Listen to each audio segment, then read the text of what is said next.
जय श्री कृष्णा। राधे राधे। कार्तिक मास के शुक्ल पक्ष की नवमी तिथि को आती है आंवला नवमी।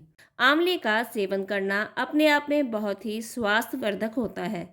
आंवला नवमी वाले दिन कहा जाता है कि माँ लक्ष्मी का सीधा वास आंवले के पेड़ पे होता है। उसी दिन भगवान विष्णु जी और त्रिदेव वहां पर विराजमान होते हैं। आंवले के वृक्ष की इस दिन पूजा की जाती है। इस दिन आंवले के वृक्ष के नीचे बैठकर आंवला नवमी की कथा सुनना, ब्राह्मणों को भोजन कराना, विधि विधान से पूजा अर्चना करने के बाद 7 बार आंवले के पेड़ की परिक्रमा करना, ये सब करने से बहुत ही शुभ फलों की प्राप्ति होती है और माँ लक्ष्मी अपना आशीर्वाद देती हैं। कार्तिक मास के शुक्ल पक्ष की नवमी तिथि को व्रत, पूजा, तर्पण आदि का बहुत अनंत फल प्राप्त होता है और वह अक्षय हो जाता है। इसको अक्षय नवमी के नाम से भी जाना जाता है। अक्षय का मतलब होता है कि कभी ना क्षय होने वाला, यानी कि आप इस दिन अच्छे काम करेंगे तो आपको वो 1000 गुना होकर वापस लौटेंगे।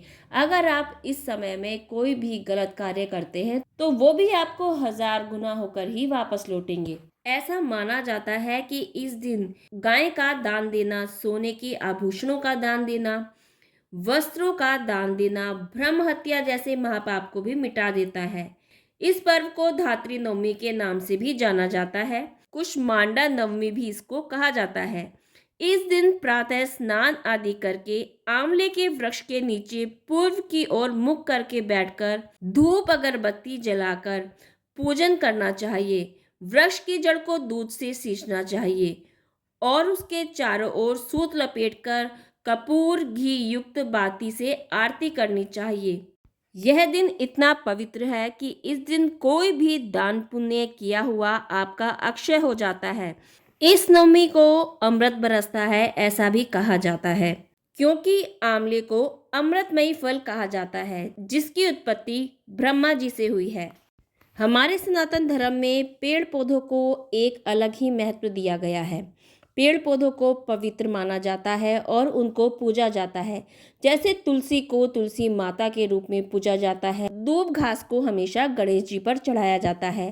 पीपल के वृक्ष के नीचे दिया जलाया जाता है। वट वृक्ष के नीचे दिया जलाया जाता है। आंवले वृक्ष के नीचे दिया जलाया जाता है।